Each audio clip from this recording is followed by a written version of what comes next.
Tapi artinya gini, Bang Erwin, ketika kemarin Pak Anies dalam debatnya sempat ngomong, masalah di Jakarta harusnya diselesaikan, bukan justru ditinggal pindah ke IKN. Itu gimana respon itu? Jakarta ada pandemi 2 tahun. Jadi bagaimanapun Jakarta tidak 5 tahun dikelola, 3 tahun dikelola, 2 tahun pandemi.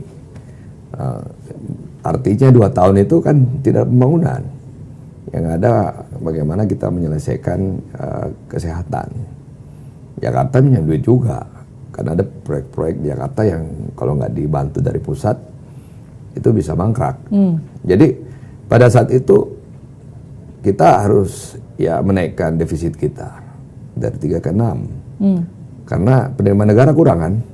Jadi kita harus mengeluarkan bond, sun dan sebagainya, instrumen-instrumen seperti gitu, karena kita membutuhkan biaya kesehatan besar dan itu terjadi seluruh dunia. Nah sekarang kembali lagi ketiga, penerimaan negara udah mulai naik. Jadi kita harus melihat bahwa 5 tahun terakhir ini ada pandemi, 2 tahun, jangan lupa ada pandemi 2 tahun. Jadi pada saat saya tanya kepada pemilih, apakah hidup kamu lebih baik hari ini dibanding pandemi? Jawabannya pasti lebih baik kan? Pandemi susah, hari ini lebih baik. Jadi better today dan pada saat pandemi. Jadi masyarakat kehidupannya, ekonominya mulai membaik. Tapi apa cukup? Belum. Karena ada pandemi pada saat itu. Kalau dianggap gini, perpindahan ke IKN itu hanya akan menguntungkan aparatur negara saja, tidak mementingkan masyarakat, yang pasti elit-elit politiknya aja yang untung, terutama para pebisnis di Indonesia. Gimana tuh responnya?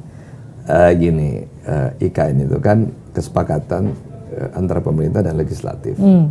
Kan partai-partai ada di situ. Semua partai kan sepakat. Ya, mau yang partai nomor 1, nomor 2, nomor 3, semua sepakat. Anggarannya pun juga disepakati kan. APBN-nya udah disepakatin.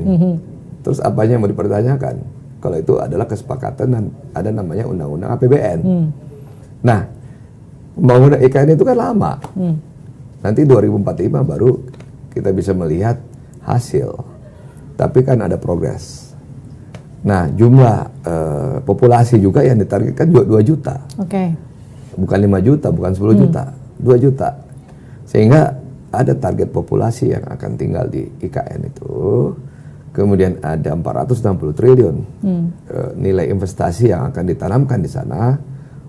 Kalau tidak salah 90 triliun itu APBN. Bertahap ya. Dan sampai 2024 kan sudah selesai. Sudah disepakati anggaran itu. Sehingga ada pembangunan berkelanjutan. Di mana nanti di situ ada tematik terhadap IKN itu. Kan kita butuh tematik terhadap kota itu. Sehingga kemudian sedang dibahas sekarang ini Undang-Undang Jakarta. Sehingga Jakarta nanti pembangunannya sudah jelas.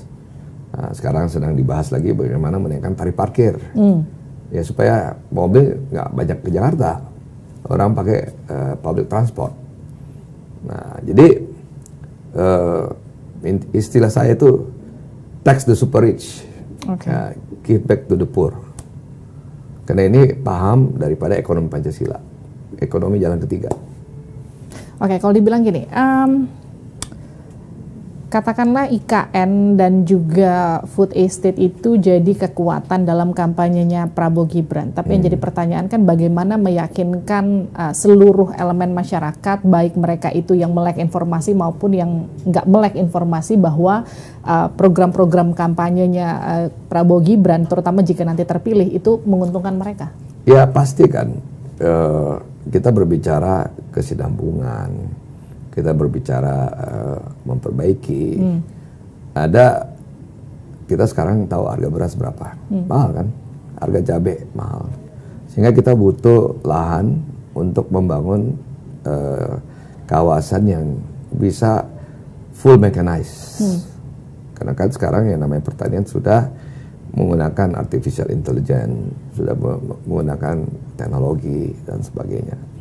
Sehingga kita ingin ada lahan baru yang kemudian itu menggunakan teknologi dan efisiensinya tinggi. Di satu sisi juga yang lahan yang ada sekarang ini jangan dikonversi jadi perumahan. Coba di Kerawang Bekasi, sawah jadi perumahan sekarang, jadi pabrik. Berarti lahannya berkurang, produktivitasnya nggak naik. Jadi itu juga harus kita pikirkan bahwa kota di Jabodetabek berekspansi. Irigasi yang ada di Kerawang Bekasi membasir, karena dikonversi jadi perumahan dan pabrik. Nah, kita harus merelokasi lahan kita ke daerah-daerah tertentu. Baik.